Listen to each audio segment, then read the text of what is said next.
This is Joyful, Happiness Movement and Podcast. I discover the science behind happiness and well-being, and through sharing stories, I am searching for the secrets to a happier life.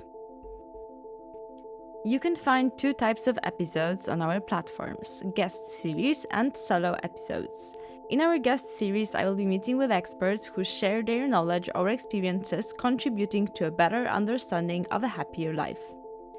The solo episodes are divided into series of 5 episodes in each series, as in each episode I will talk about a topic related to one of the 5 pillars of happiness that we've designed at Joyful. If you're curious to know what are those 5 pillars, I invite you to check out our Instagram page. I hope you're ready, as it's time to be joyful.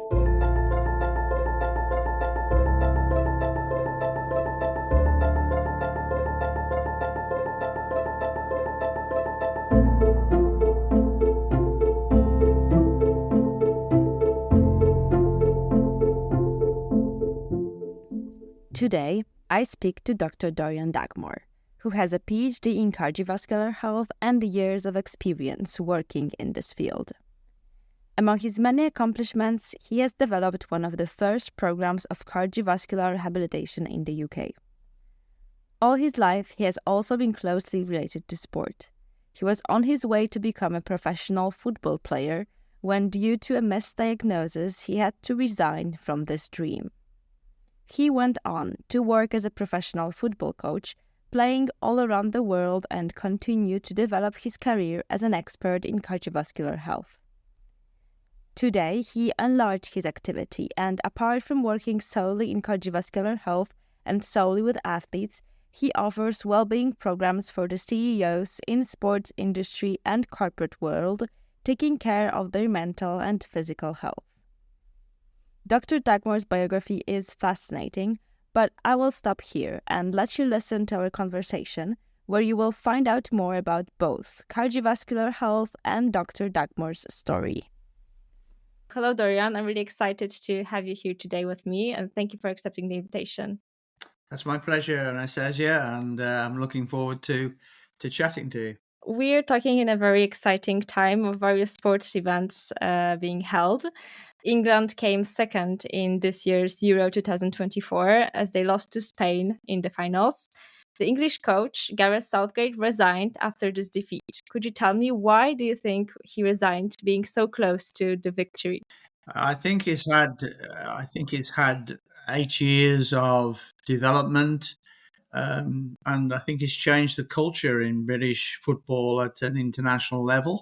I think his swan song, if you like, was to win the Euro competition, and I think part of the reason that maybe he resigned was that he thought he'd given it his best shot, and it was time to move on and to let somebody else try and negotiate that final hurdle, which is moving from being the runner-up in a major competition like the Euro Championships or the World Cup to actually getting over that last hurdle and winning the competition. So I think from that point of view, he's given it his best shot. He's made a huge difference to football at the international level in England.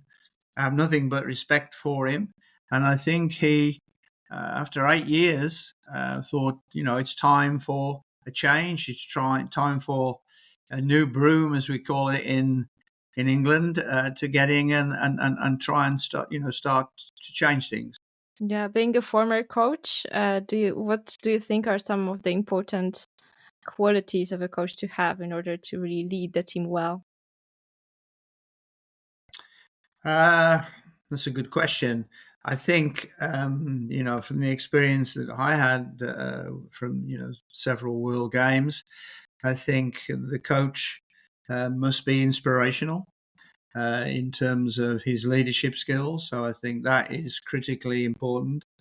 I think the coach must be able to motivate the players that are performing for him. I think the coach has to be almost like a psychologist in many ways, where he knows his players or her players so well that they know how to motivate individuals within a team, and then to cohesively bring that team together and motivate the team as a unit. I think that is a very, very special skill set. I think the coach needs to choose very carefully the people around him or her that can contribute to the team performing well, and I think those are key elements of being a good coach. And I think one of the most important aspects is clarity under pressure. There are always times in any game where you have to make choices. You have to make things like the right substitutions and the right changes. You have to give the right advice at critical periods when you get the chance to do that. And all of those are key elements of a successful coach. And I think timing is critical. And I think, I suppose, the final comment I'd make is that, and I think Gareth has this in a great degree, and that is the humility and understanding of individuals so that you can get the best out of them. And I think a good coach will know his or her players and be able to know which buttons to press on individual players and as a unit to make the team work effectively. Yeah, interesting. This sounds just like, a good boss or a good team leader. Like I think that there are a lot of common points, I'd say, from your description of, the good qualities of a coach. Well, today we're going to talk about well-being, heart, and about sports, which is a very important part of your life.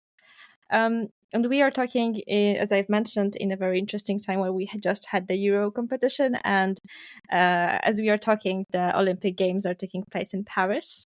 So for me, when I am watching athletes perform, I'm full of admiration for their strength and endurance, and because they really push themselves to the limit.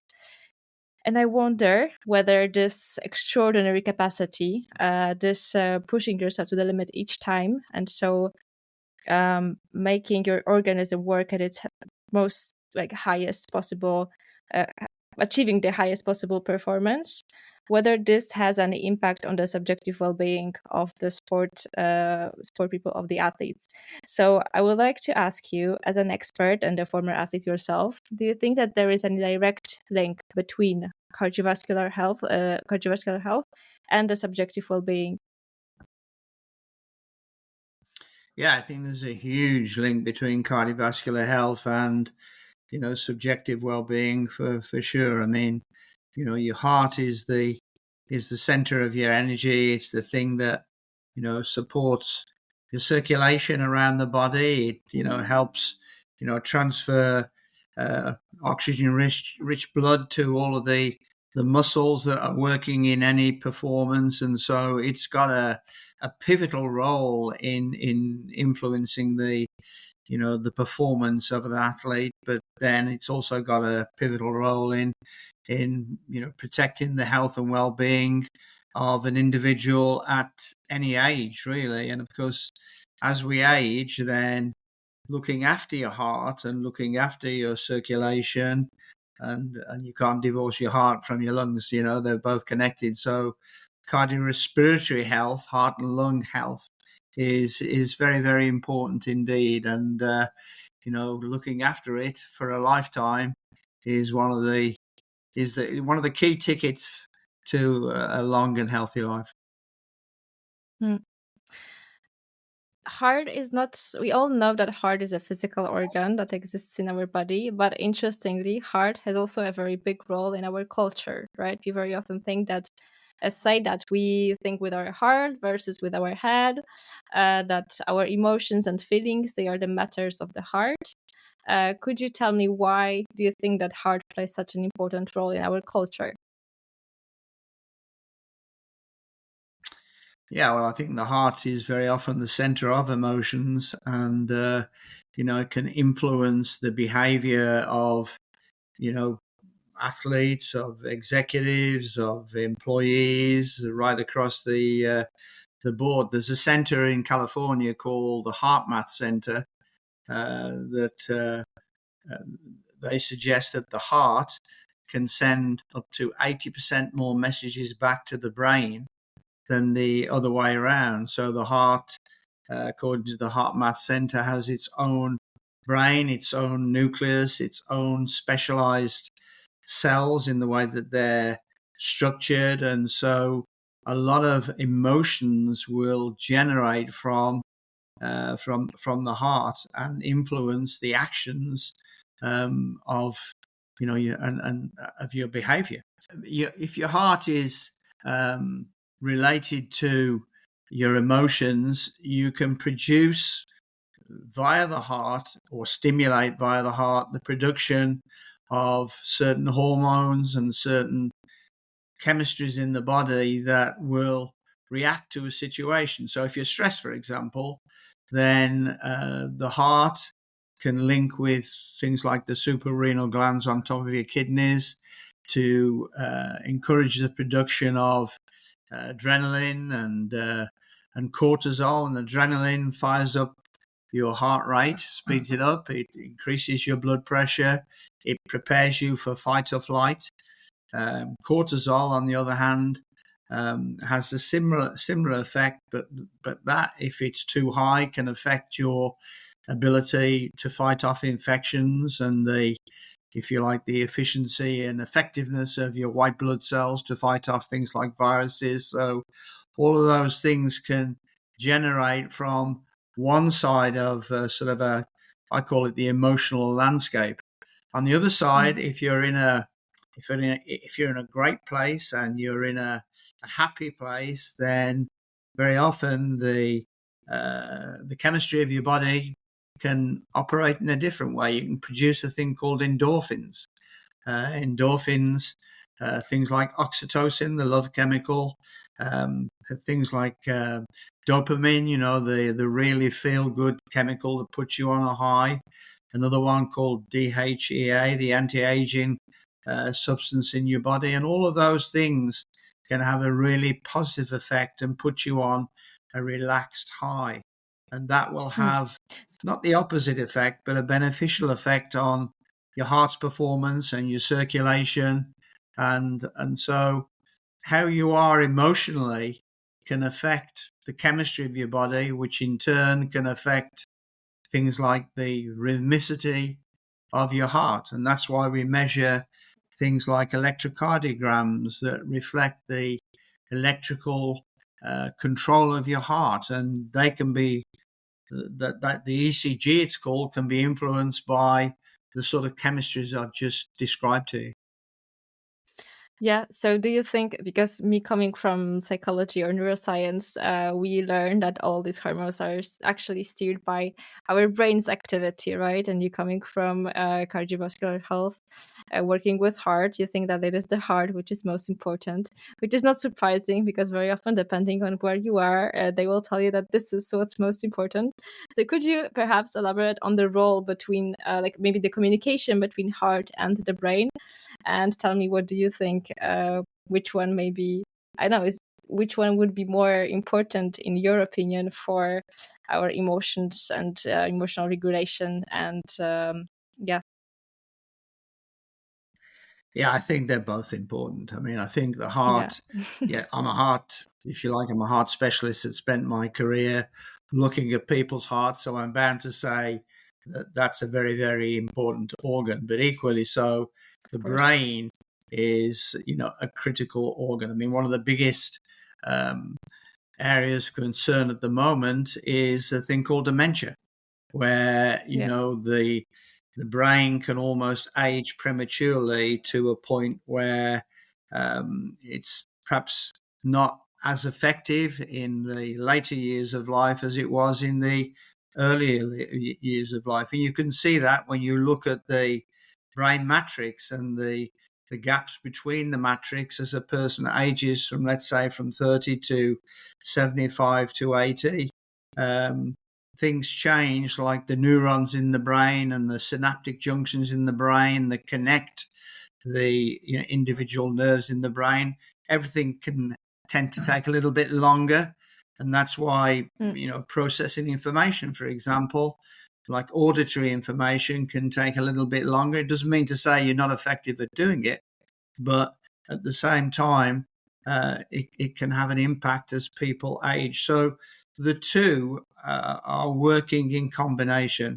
And probably the honest and most accurate answer to your question is neither one of them is more important than the other, Sure. but the contribution of both of them is critical to a healthy lifestyle and a fit lifestyle. Okay, now I would like to ask you,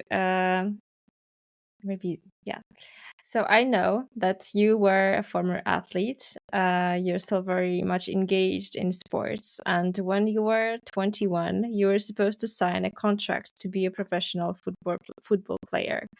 But you were diagnosed with a cardiovascular disease, falsely diagnosed with a cardiovascular problem. And this made you change your career path. Is this why you decided to become a heart expert? Yes, it is. I mean, basically, I had a change in the thing we talked about earlier, the electrocardiogram, the ECG, the electrical rhythm of the heart. And in athletes, that can very often be very different to what we call a normal sort of heart response. Athletes are different. They're different animals. And at the time, I was misdiagnosed with what was supposed to be a heart problem that turned out to be erroneous. But unfortunately, in the way in which I was treated at the time, with the lack of sympathy towards the aspiration of me wanting to be a professional athlete, almost dismissed as that's not a proper job, sort of made me so motivated to think, I can't let this happen to other people.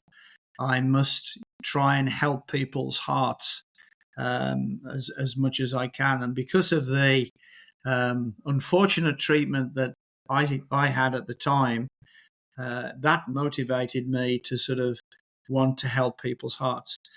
I ended up obviously going to America, doing advanced degrees in exercise medicine, and then the other thing that influenced that was that there was an increased number of people who had died after heavy exertion, particularly in games like squash, which that's what I a couple wanted of to ask decades you about ago was very also. popular. Yeah, well, it's very popular a couple of decades ago, and people. There was a famous paper by two very famous cardiologists, David Ballantyne and Robin Northcote, on sudden death related directly to the game of squash, and they all unfortunately died not on the squash court, but in the locker room after the game of squash. Squash can be a very intensive exercise, very demanding, particularly if you're not fit enough to play squash. So my article that I wrote in the press was Get Fit to Play Squash, not play squash to get fit. And so a cardiologist read my article and said, could we meet? There's been some fascinating work on heart recovery and rehabilitation. Would you like to start a program in this country looking at how we get people fit after the trauma of heart problems? And then I'm talking, 20, 25 years ago, the standard procedure after a heart problem, a heart attack, was to keep people immobile, sometimes even in bed, for 4 to 6 weeks. And the issues and the illnesses associated with the immobility were worse than the heart attack. And so the whole idea of getting people active quickly, but safely, and that's the key thing, after a heart problem became an area of distinct interest of mine. And in fact, my doctoral research was looking at testing people 3 weeks after their heart attacks, and then based on their performance on an exercise test, deciding what sort of exercise and what intensity of exercise and how soon and safely they could exercise should be undertaken. And so that's the whole area and so as a result of that, we developed a program in this country called Action Heart, which is probably the largest cardiac recovery program in Britain. And for my sins, I ended up leading the number one centre in the world in Toronto, called the Toronto Rehabilitation Centre. Up to 2,000 patients a week would come through the centre, all of whom we were trying to get healthy and fit after the trauma of their heart problems. So that's how it all started, you're right. Yeah, amazing. It's an amazing story. I guess it just shows that if you have a real interest and if you're really passionate and then you have a little bit of luck, then you can really go a long way. Could you tell me what is the answer to the question of your doctoral research? So, should we stay unmobile during the weeks after a heart problem, a heart attack, or any other issue, or should we start moving straight away? Well, mobilization pretty much, once the initial sort of 24 to 48 hours have passed by without any further episodes of, increased coronary risk, then we can start to, to mobilize people very gently. And by that, I mean being able to, get them up so they can stand up, get them to be able to walk fairly comfortably. And then, as I said on my research, after 3 weeks, if they didn't have any really significant clinical issues after that exercise test, it was actually walking on a treadmill. We would actually start them exercising then. And afterwards, they would come 3 times a week and we'd build them up for 12 months to get them very, very fit. If they had some risk on the treadmill after their heart attack and heart problems, and that risk was probably telling us it's not wise to begin exercise as early as 3 weeks after a heart attack, then we'd wait until 8 weeks, start them at a more moderate level of exercise, build them up more gradually, and still get them after 12 months to be relatively much, much fitter than they were. And I suppose the message behind all of this is that if people have heart problems, what they tend to ignore is the fact that those problems have been building up in the preceding years over a number of years, and a lifestyle that maybe hasn't gone with looking after their hearts because it's been an unhealthy lifestyle. So it's the manifestation of the build-up of probably not managing your lifestyle in a healthy way that has caused the heart attack. Do you ever regret not becoming the professional athlete that you were supposed to be? Every day.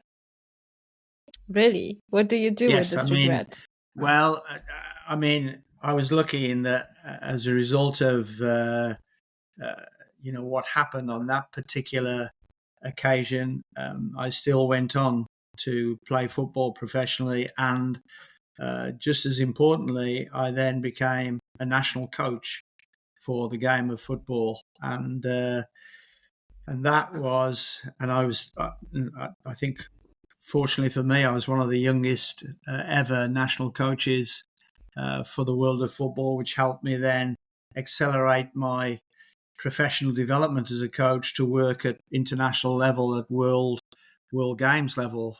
So in a way, that whole thing contributed to me having a continued passion for the game of football, but not just football, but sport in general, and having a passion for people that were good performers in any sport. And so in my work, I've had the privilege of testing athletes from right across the board from different sports at different levels. And that passion will never leave me.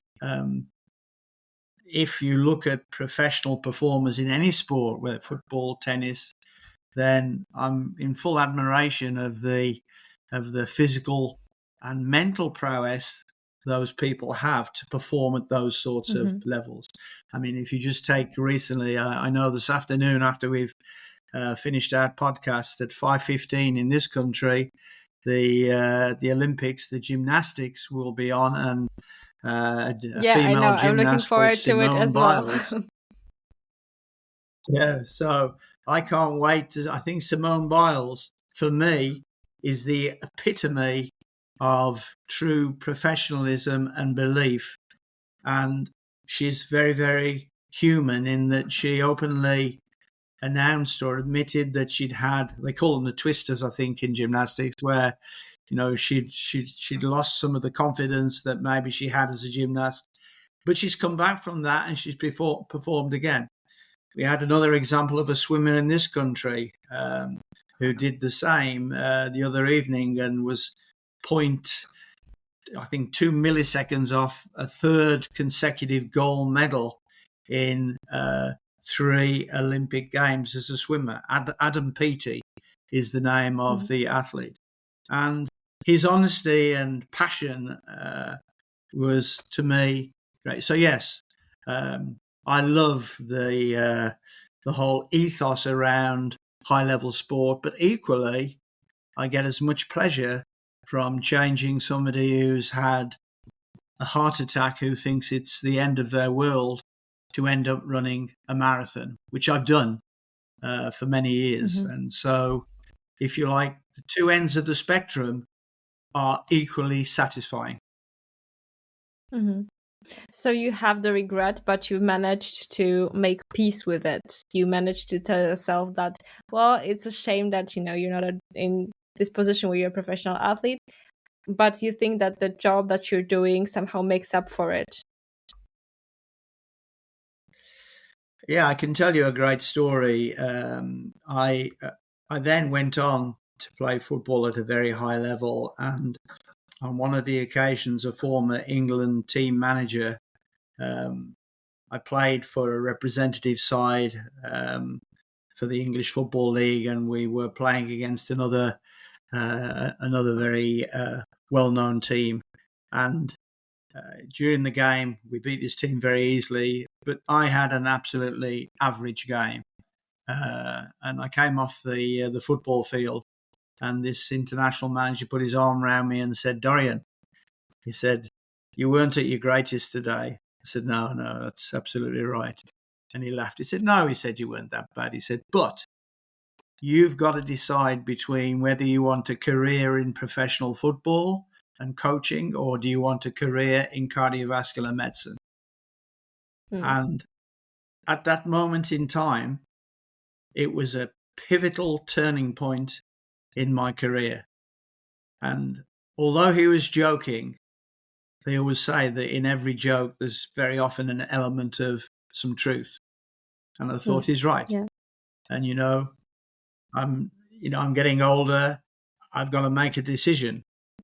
And I made the decision of going down the route of cardiovascular medicine, cardiac rehabilitation, and corporate wellness. And surprise, surprise, I now look after that very same international football manager in terms of his heart and his lifestyle. And I looked after all the managers in the Football League, or a lot of them in the Football League, with the work that I've done. So it's almost gone full circle from being a player and a coach to now being a specialist in cardiovascular medicine, preventative medicine and health, and looking after the very people that I used to play for. Yeah. Could you tell me more about how did you shift towards general well-being from working on solely cardiovascular health to this more general concept on like how to be happier and how to be better in our everyday lives? What was the story there? Yeah, I can. It's an interesting journey. when I was in Canada leading the #1 centre in the world for cardiac recovery rehabilitation, as the CEO of the organisation, I was invited to join a group of high-level executives called Vistage. Vistage is one of the largest groups of CEOs around the world. For example, in this country, there are 130 Vistage groups. In each group, there are 15 top executives and leaders of different companies. So I joined as the program director of the Toronto Rehabilitation Centre. And each group has a chairman. And one day my chairman turned around to me and said, Dorian, you do all this famous work for recovering heart patients. How about preventing and taking our group of 15 top CEOs, including the Deputy Minister of Health for Canada, and trying to reduce our risk of heart problems and improve our lifestyles? So we started working with our group of 15 top executives. And before I knew it, I had 70 top executives from 4 different groups across Toronto. And we produced some very famous research that reduced their cardiovascular risk and improved their lifestyle, reducing the risk by over 30% in 2 years. And it won world acclaim. We presented it as a cardiovascular meeting in Rio de Janeiro. And the brand Adidas saw my research. And they knew me as a footballer and they knew me as a coach. And they said, would you like to come back to the UK and develop a preventative medicine and corporate wellness program for the brand Adidas? And so I left Canada, came back to this country in the UK, and began working with an international team, small team of people, to pioneer and develop preventative medicine and corporate wellness for the brand Adidas. And lucky for us, it won world and European best practice for corporate wellness. That's how the journey moved from football. Thank you.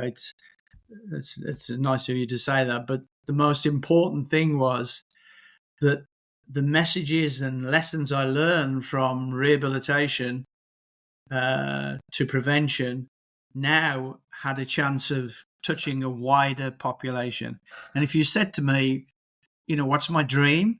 My dream is to leave a legacy that has made a difference to prevention as well as treatment of heart-related disease and lifestyle. So that's how it all turned about. And then from there, we've gone on to develop programs and won some significant major accolades for the programs we've built in corporate wellness across the UK. Just a quick break. If you would like to engage in a small act of kindness yourself, go and follow us on Instagram. It will help us grow and develop this initiative. You can find us under the name Joyful. That's spelled with 10 U's. And if you're feeling particularly generous today, consider rating our podcast on the platform you're using to listen to us. It only takes a few seconds of your time, but it will bring a huge smile to our faces. Enjoy the rest of the show. So I would like to ask you, so you said that as we age, our cardiovascular health diminishes, right? We have more and more issues. But is it also related to our gender? I know that there are very many people who would say that men tend to have problems with their heart more often than women. Is that the case? Actually, no. In 2005 in Stockholm at the European Heart Conference, European Society of Cardiology, it was announced that for the first time in history almost, in Europe that is, that cardiovascular risk in females was equal to and even overtaken males in terms of risk factors that surround cardiovascular disease. And so the thing that probably tends to happen is that females, particularly after menopause, can be a little bit more at risk for things like heart disease than they were before menopause, because as the hormones in the body changes and their protective effect on brain health and heart health changes, then risk can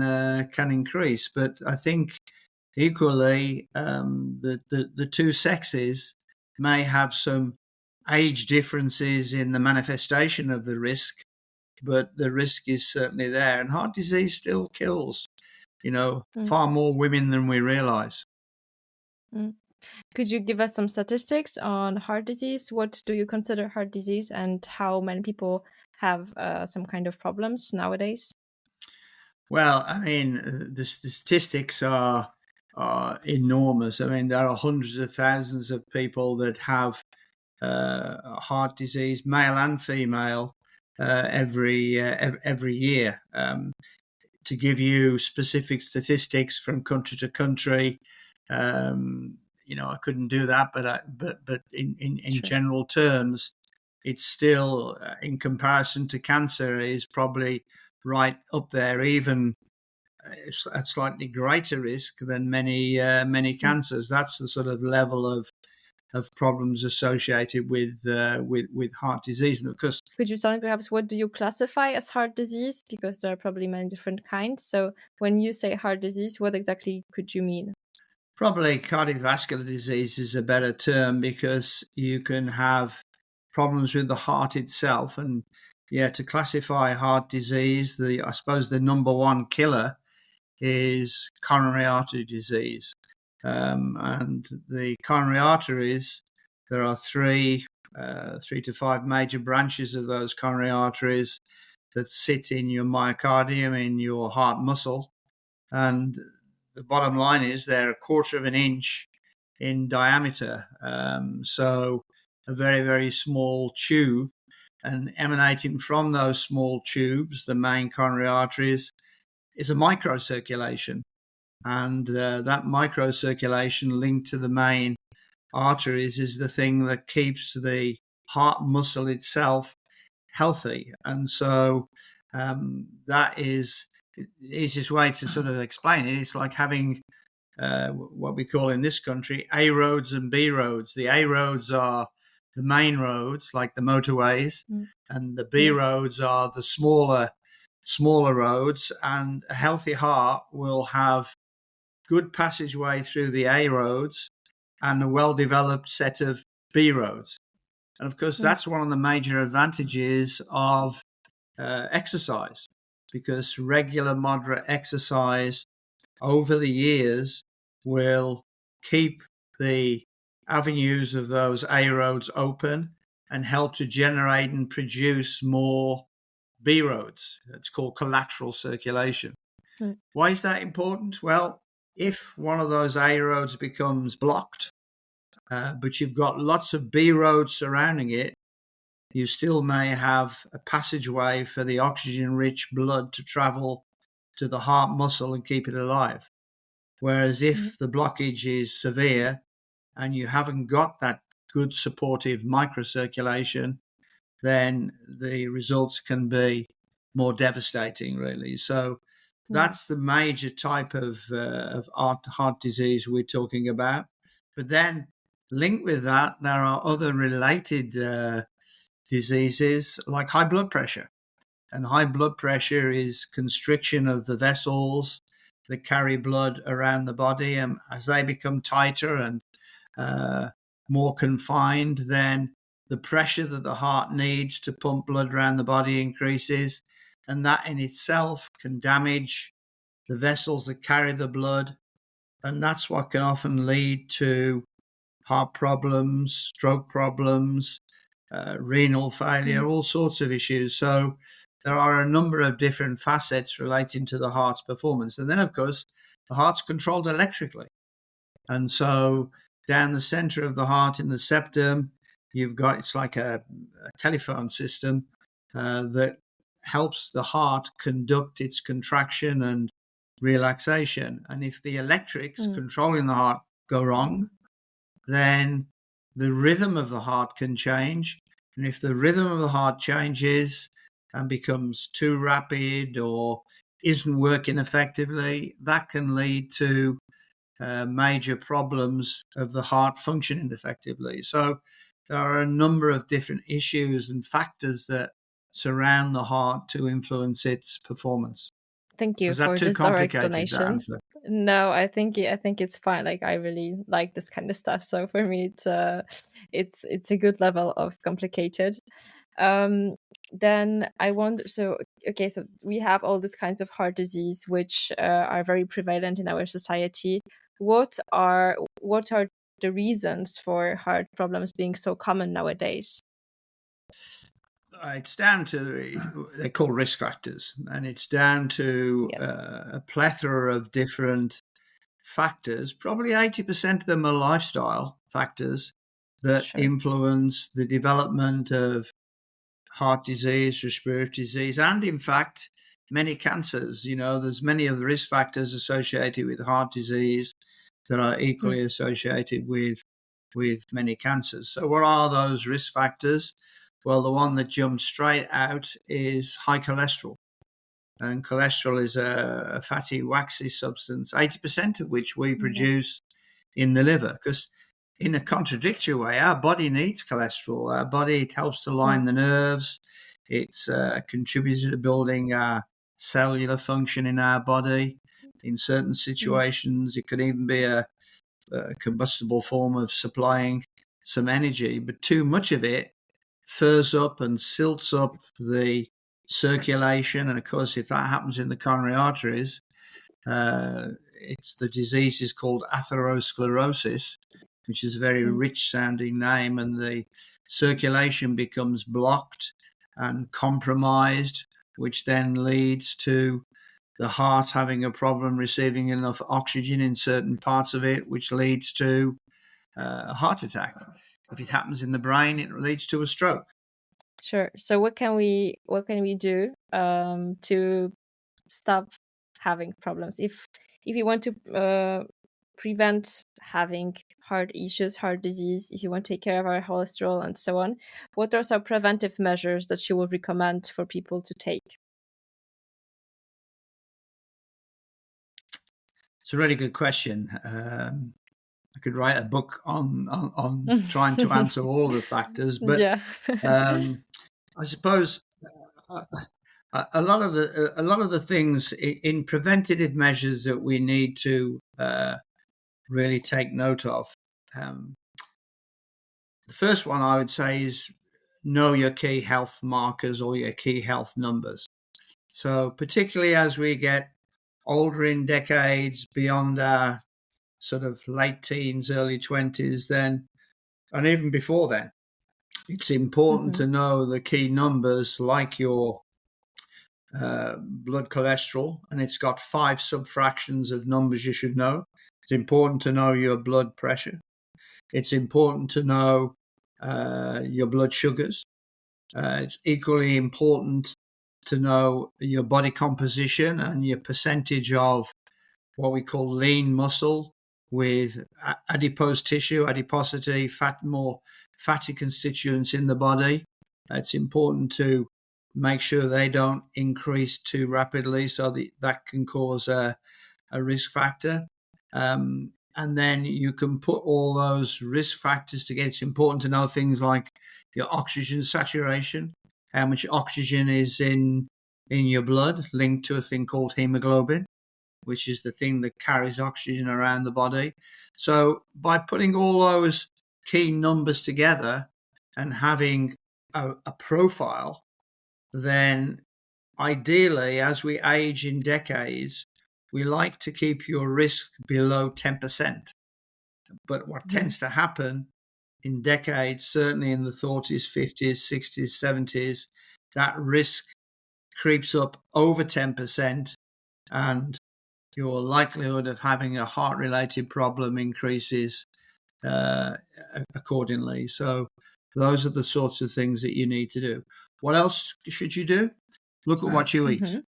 Diets that are high in saturated fats can create a risk factor. And although 80% of cholesterol is produced by your liver in your body, if you have a diet that's heavy in saturated fats, and they're fats that are hardened at room temperature, the hard fat on bacon, the hard fat you can see on meats sometimes, that they can really accelerate all of the risk factors I've just talked about earlier. So looking at what you eat, keeping away from what we call UPFs, ultra processed foods that have had some treatments given to them to extend their shelf life. Sometimes they're referred to as, or a part of them are referred to as trans fatty acids. If they have been hydrogenated, then that's almost worse than a saturated fat. So looking at how and what we eat is very important. And if you said to me, limited time on a podcast like this, what's the sort of diet we should follow? A Mediterranean diet. Lots of, that's what all the experts seem to say. Plant-based foods, fresh foods, organic type foods. Those are the sorts of foods we need to focus on eating, and so that will make a difference. To answer your question, exercise is critical. Of course, because exercise, I was waiting for that one. Actually, you knew I would talk about that one. Well, exercise is mandatory in terms of keeping your energy consumption in your body to be balanced. It's important to exercise the heart and its circulation and the lungs. It's important to help moderate your weight gain. And by taking, it's a very simple equation, really. If you take in too many calories compared to the calories you burn, over time, you are going to put on weight. Now, if you have a nice, balanced, healthy regime where exercise is a key part of it, you will put on things like weight more slowly. Whereas if you don't, then the acceleration of weight gain can be, quite amazing. And interestingly, most people probably don't realize this, your fat cells are formed by the age of 10 years of age. So what you do from 0 to 10 is very, very important. So what's the guidelines for parents and partners that have children? Keep them active.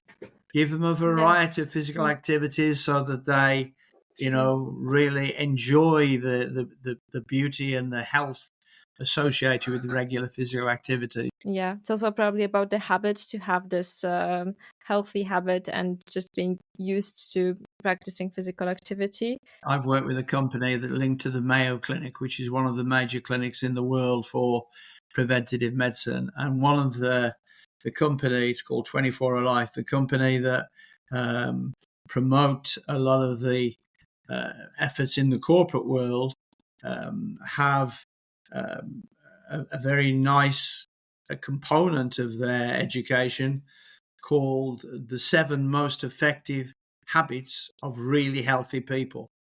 And it's a bit like Stephen Covey's work on the 7 most effective business habits of being a business leader. And so we've just talked about 2 or 3 of them. And if you add to those, managing the stress in your life, not neglecting the importance of recovery and renewal. What does that mean? It means sleep. And sleep is the new exercise. That is critical. Add on to that mental well-being and things like mindfulness and, stress relief and balance in your lifestyle. That's an important risk factor. And, I haven't seen too many people that have turned around on their epitaph and had something like, I wished I'd spent more time at work. So it's about having that balance in life that's important. Hence the whole growth industry, which is monumental now around wellness. Yeah, that's true. That's true. Before we move on to talking more about wellness and also about maybe something more from your personal life, I would just like to ask you, for those who listen, how can I know that there is something wrong with my heart? Are there any symptoms that I can notice in my daily life which would tell me that, oh, I think I must go and get checked, for instance? Sure. I mean, there are a number of indicators of possible problems with the heart, and the first one, obviously, is retrosternal chest pain, pain behind your breastbone. And if there's, if there's a sharp pain or a consistent pain behind your breastbone, that can be an indicator that there can be a problem with your heart. If that pain radiates down to your arm, up through to your jaw, and it makes you feel faint, it makes you feel dizzy, it makes you almost feel as if you're going to maybe pass out, that again is a thing that you have to note. So extreme dizziness can be related to heart related problems, things like high blood pressure. It can be related to a lot of other things as well, but those are some key markers and symptoms. um, you know, people who have heart problems, and I unfortunately have been in situations where we've helped to cope with people who've been nursed with heart problems, always describe the pain in their chest as if an elephant stamped on my chest, or as if I'm in the middle of a vice-like grip of something in the middle of my chest. And it's amazing how the words are so similar to describe those. Yeah. Obviously, if you are very, very faint and you're falling over, then you need help very, very quickly. And you've got 3 to 5. If a heart stops, you've got 3 to 5 minutes to start a heart. You can start it a couple of hours later, but the connection between the heart and the brain is so strong, you can very often have brain damage. Mm. Yeah. So today you're offering well-being interventions to corporations, but also to people who are related to sports. What would you say is the number one problem that people seem to have in these environments? Well, there are two different areas there. In the corporate area, the major problem I think that people come across is increasing their risk and not looking after their lifestyles as they age throughout their working lives. And so the two major diseases of heart disease and cancer, and now diabetes, are some of the big challenges. And so to persuade corporates to look after their people has been a major challenge, but it's changing. And corporates are now realizing that it makes perfect sense that if you look after your people, then the business will also prosper and develop if you have good people behind it and people that are in good health. And it's a no-brainer, as we say in this country, it's a no-brainer to realize that combination is a very successful combination for good corporate performance. And so but it's been a challenge. But now, people are living longer, and people don't realize that maybe if they can avoid the diseases we've talked about, if you're a male, you can expect to live into your mid-80s, even late 80s, in a female, even longer. What does that really mean? That means that if you retire, for example, at age 60, you could still have a third of your life left. And when you get to that third, don't you want to be in good enough shape to enjoy a great quality of life compared to getting to that those 20, 30 years and having to take so medications and so many health problems that you have a poor quality of life. So in corporate, you say that the number one problem is basically lifestyle and the fact that they improve the risk factors for developing various kinds of diseases. They are probably also related to stress, right? And what about the world of athletes? What would be the problem that they are facing in their world? I mean, the people who are working in sports but are not necessarily the professional athletes that are there to perform. I think in sport, then the problems really are around high performance and around things like injury. And if you can avoid the latter, if you can avoid injury, then you can hopefully enjoy a long-lasting career, whether you're an amateur sports person or you're a professional sports person. But certainly having if you like, the physiology to perform at the level that you require to be a good performer in that sport is very important. To have the nutrition and dietary approach that helps you get the most out of managing your energy in that sport, and to be injury free, that allows you to perform that sport at the optimum level. Those are three areas that I think are very, very important in sport health. Then if you look at things that support that, there are lots of other things as well. And then because you're offering those well-being interventions, right? So what kind of interventions are those? What is it that you propose to people to ameliorate their well-being? Is it, I don't know, meditation practice or journaling, or is it a healthy diet? What exactly is it that you do when you come to corporations or athletes to help them? All of those things, really. The first thing we do is called a corporate wellness audit.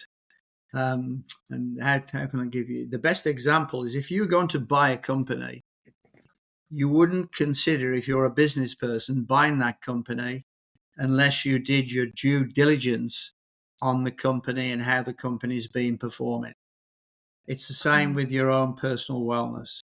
If you go into a company and you want them to embrace looking after their people, the first thing you need to do is to do a wellness audit of the company to find out what the company has done in the past, what the approach of the company is currently to look after their people, and then you need to find out what the people within the company themselves want in terms of prevention and improving their health and well-being. And that's called a company wellness audit. And that's what we do. So we don't just go into a company and give them what we think they need. We actually find out about the geography and the nature and the complexion of the company first before we start advising and delivering wellness programs. But inevitably, there will then be a demand for assessing risk, health risk in that company. And so I have teams of people that go into that corporate organization and measure all of the things we've talked about in this podcast. All the cholesterols and blood pressures and cardiac risk and body composition, a whole series of different factors that look after their health and well. And then we design for them what we think is the ideal wellness program for that company based on its people and the desires and drive of the leader of the company. And then the final part of that is we have to say to the company, if you want to improve their corporate wellness, you have to be prepared to invest in creating the right sort of interventions that will improve the health of your company. And that is, we call it here, the acid test. If people want to do lots of things in a company but aren't prepared to invest in their people, it's not going to work. Yeah. And so totally. that is the approach we take. Does that make sense? Yeah, it makes a lot of sense. I think it's very logic, especially the fact that she tried to do it really individually, like, seeing really what are the problems. But then I wanted to ask you, what do you think? Because, yeah, like with the rise of well-being movements, a lot of companies, but not only, also individuals, they want to improve their well-being. So they very often go for those magic solutions, like going for meditation, or, as I've mentioned, journaling or gratitude practice, and maybe changing something in their diet and doing all that kind of stuff. Do you think that there are any magic solutions, or what's your view on that? Like, what should people do if they want to ameliorate their well-being? I think it's a combination of solutions. I think it's how can the college and university I went to in America is called Springfield College, very famous in Massachusetts, and their logo is spirit, mind, and body, and that is an amazing, simplistic logo. You've got to look after the health and condition of your body, which we've talked a lot about. You've got to look after your mental well-being and your mind, and you've also got to look after your spirit. And that doesn't mean spirituality and religion. It means looking after what you do outside of your work and your family, that you do for yourself, for your own health and well-being. So let's take something like dementia we talked about earlier. We know that one of the key factors that will, if you like, delay the onset of dementia is keeping a challenge going for your brain. I give you a great example. A friend of mine has his father's in his 80s and was clearly getting premature dementia. Well, premature in his 80s is perhaps a contradiction, but basically he was beginning to forget things. He was beginning to repeat things. He was clearly showing all the signs of dementia. And my friend said to me, how could we challenge his brain so that we can maybe slow that process down? And we came up with a very easy and simple, quite unique solution. He started to build jigsaws. And he's now done over 1,000 jigsaws, including 3-dimensional jigsaws building the Eiffel Tower. And guess what? It slowed his dementia. And his thought processes and his forgetfulness has been halted because we've challenged his brain. So those incredible. are important components. So the spirit, mind, and body, going back to the, if you like, the definition of wellness, is very, very important. Yeah. It has physical elements, emotional elements, spiritual elements, and looking after risk. Those are the 4 key areas. And going back to those corporate interventions, there's this recent research which shows that the corporate interventions are very often not as efficacious as you would want them to be. And it is said that it is probably because the changes that people want to make are trying to be introduced on this individual level. So there are people who would come to the company, they would do like a 1-day training or a week training where they would offer information or guidance on things related to the well-being. But then it seems that it doesn't really help as much as we would like it to help the workers. And so there are some people, experts, who think that those changes in the companies, they should be implemented on the organizational level of the company, and not necessarily on the individual level of the well-being of the workers. So it means that probably the company could, for instance, shorten the workday, or maybe put more impact on the family life and not only on the corporate life. What's your view on this? What do you think about these results? I think that's spot on. I think that's excellent. I think the organizational approach within the company has a major impact on the likely success or lack of success in the company. And we have to realize a number of things that can happen during an employee's professional career. My father, for example, worked for the same company for 42 years. He started as a riveter for a big American company and ended up as the chief executive of the company. But he stayed with the same company for 42 years. There is research now to show that in your professional life, as an employee or as a leader in a company, whichever, you're likely to have anything between 17 to 21 jobs during the process of your professional career. So that every 2 to 3 years, it's highly likely that you will change. That has a completely different reflection and effect on company wellness performance.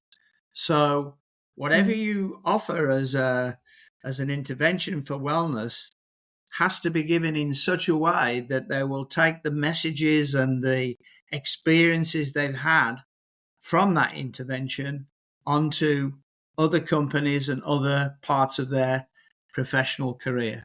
And so things have changed quite dramatically in terms of the employee population. So we built a wellness program for a very famous company called GfK, one of the world's biggest retail trackers.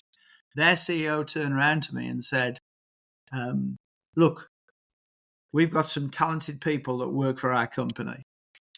The object of the exercise in terms of wellness will be to help us keep our most valuable employees, because we've had to train them. They've got a major contribution to the company.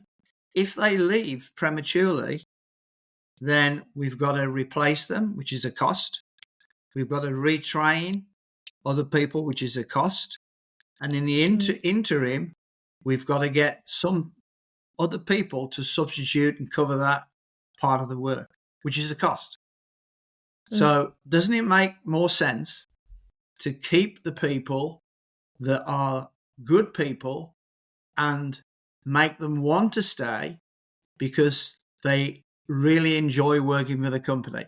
And it's all the points you just made earlier, Anastasia. More flexible working hours, having the ability to work at home, having the understanding from the corporate organization that family and life outside of work is as important and supports what's going on during the working hours. I can tell you a great story that illustrates that. I've had the privilege for the last 5 or 6 years until COVID came along of going to Australia and giving a series of talks to top executive organisations in Australia. And one day I was in a taxi in Sydney going to speak to Australia's top bank. And on the front page of the Sydney Morning Tribune, there was a whole half a page called Lifestyle and Chief Executives. I thought, wow, I'm just going to the bank to talk about this to the number one bank in the country. And it's about a bank manager. And I can't believe what I'm reading. And so I read the story. And when I got to the bank, I related the story to the directors of the bank, including the chief executive. And this is a true story. So I said, listen to this story. Chief executive gentleman, in actual fact, of a bank like yours, would go to work in the morning at 7 o'clock, miss his children getting up, come back home late at night, 8 o'clock. He had 2 young little girls, so they were in bed, miss his children, go straight to the drinks cabinet and bought himself a stiff whiskey, then another whiskey, because he was under pressure and really hadn't got time for anything else. His little girl ran out of bed to give him a hug, didn't want to bother. His wife came to give him a hug, didn't want to bother. And one day, a few weeks later, he came home and there were no children. They were hiding under the bed. And he pulled the quilt up and said in an angry tone, "What are you doing under the bed?" And his little daughter said, "We're frightened of you, Daddy." But his older daughter said, "Here's a box. It's a money box. And in it, Mommy and myself have saved $24 could we buy some of your time, Daddy, to help me with my homework? His wife turned round to him and said, is it worth it? You're sacrificing our family and life outside of work for work. He did something dramatic. He built a shower room leading from his garage directly into the shower room, came home earlier, got out of his business clothes, put his sweats and relaxation clothes on, and greeted his family with some love and affection. It saved his marriage. So I read the story to the bank. It went deathly quiet. And the CEO of the bank, the chief executive of the bank, looked at me and his other directors and said, I'm familiar with that story because I'm ashamed to say it's me. I wrote it. And it was him. It was his bank. Now at 5:30, he goes around the bank and he asks people why they're still there. He said, if you have to be here, I understand. But I would rather you go home and have a family and a life outside of the bank, as well as being a good performer in the bank.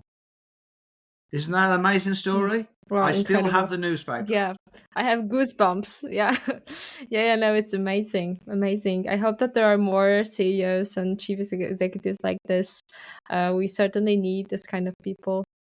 So incredible. Well, thank you, I work Dorian. for one at the moment. He's the. I was just going to say we've just won a major award for Lancashire County Football Association for the staff, 40 staff, best wellness program in Britain, and their CEO is exactly like that. He cares so much about his people as well as about the business performance. Amazing. So it's been hopefully we've had some good fun.